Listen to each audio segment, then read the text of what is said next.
Hello friends, welcome to my YouTube channel.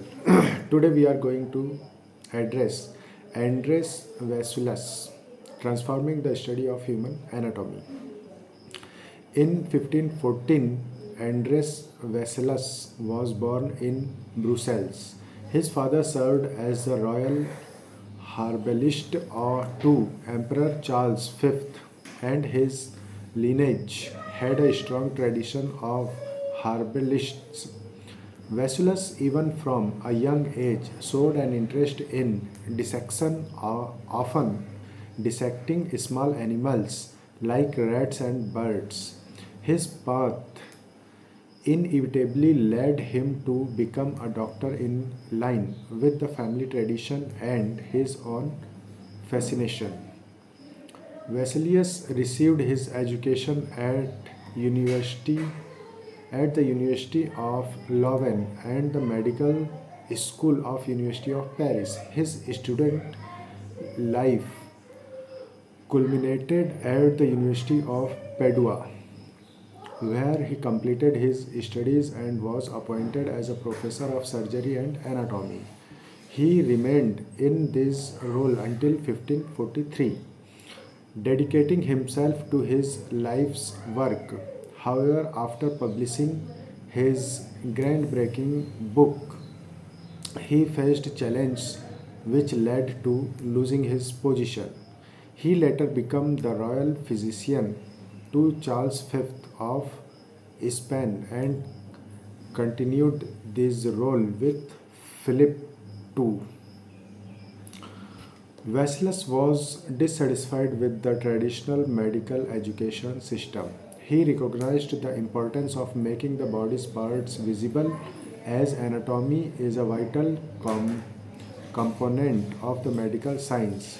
He recalled the archaic methods he encountered as a student, with professors merely reciting Galen's ancient text, which often relied on observations of monkeys rather than humans. Vesalius set out to change this. He started dissecting human bodies, a practice that disturbed some but was essential for advancing medical knowledge. He believed that direct observation was the only way to uncover the truth. He introduced a new approach in his lectures, encouraging students to engage with human bodies and not merely rely on old texts. Vesalius challenged the doctors of his time, urging them to take responsibility for their patients' health. He questioned the role of doctors who had shifted to mixing medicines and left the practice of surgery to barbers.